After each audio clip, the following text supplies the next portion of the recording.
Mbo harundi yamaji ati kubera ko umuvuga kuri Dubai hari nundi yacavuga ati mona diaspora ya Dubai niyo ifise ibibazo byonyene. Bo jewe en fait kuvuga kuri Dubai sinzi je no ko vyabaye par accident by the way jewe ntabwo kuza kuri social media kubanza nk'indangura natangure kuri YouTube nsemera ku bintu bijanye no vuga na gouvernance, corruption, sécurité, justice mu Burundi. Ibintu vya Dubai, ibintu vya diaspora ntacyo nabivuga ko keshi cyane. Jewe hanini nkarira burya butegetsi bw'u Burundi ndababwiza ukuri kubera ngo anashaka nibi Dubai vyinshi basafaringa kubera dufite ubutegetsi bubi. Anyway, hanyuma mvuye kuri YouTube, ndi kuri YouTube hariho umuntu ngaha yavuze ngo ngoza kuri Facebook, nimuza kuri Facebook. Niho hari abantu benshi ndavuga okay reka ngende ntangura gupostingaho nshitseho. Bo sinzi video yambe nakoze kuri Dubai sinanavyibuka. I don't know.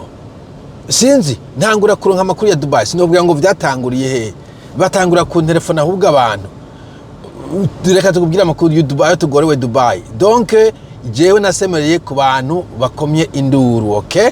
Nasemereye ko yakomye induru.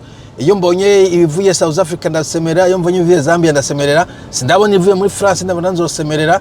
Hari umugabo muri Canada yanyandikiye mugabo yabigize private twaravuganye kuri telefone one on one, naho nyene harimo ibibazo mugabo bon ibibazo kameme iwe n'ivyari ibibazo kwa no vyifatamo gute ko nkiri mushasha.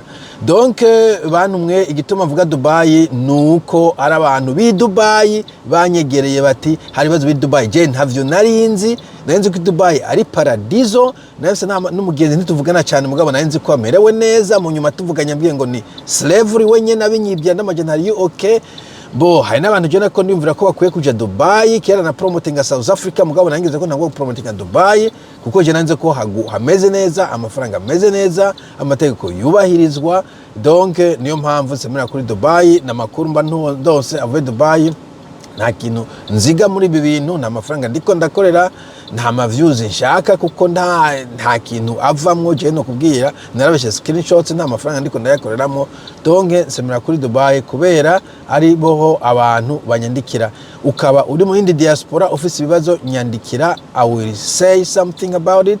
Muganaganda babwire bo Saudi Arabia naho nyene kwanza ntuze yasemera Daniel Mugisha narakoze ama video nk'atatu canke abiri kuri YouTube n'inshimwikije numvize kuri Daniel Mugisha mugabo kandi je nabona ko atari ibintu biri atayo domaine yiwanje sinakomeje mvuga kuri ivyo vya Saudi Arabia mugana nakoze ama video abiri atatu ko je hano mbonye injustice umenga mpamagariwe gusemerera.